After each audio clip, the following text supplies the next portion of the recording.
चहा करताना असं वाटतं की आपलं स्त्रियांचंही आयुष्य या चहासारखंच असतं. पाणी उकळतं म्हणजे आपल्या आयुष्यात कधीच स्थिरता नसते. त्याच्यात चहापूड जी पाण्याचा रंग बदलते, ती म्हणजे ना आपल्या आयुष्यात येणारे संकट असतात. चांगल्या वाईट गोष्टी आपल्याला खूप प्रगल्भ बनवत असतात आणि आपले बरेच विचार बदलायला आपल्याला ते भागही पाडत असतात.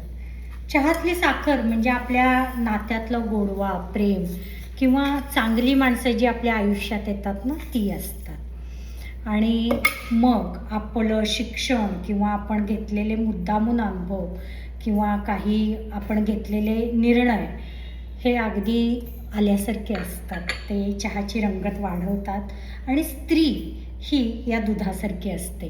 ती काय करते माहिती आहे? ती या सगळ्याला एकत्र बांधून ठेवते आणि मस्त घट्टसर अगदी कडक असा एक चहा बनवते. पण एक गोष्ट मात्र सख्यांनो लक्षात ठेवा बरं का, हा दुसऱ्यांसाठी मस्त गोड कडक चहा बनवताना स्वतःचं आयुष्य पण तसंच गोड आणि छान बनवायला कधीही विसरू नका.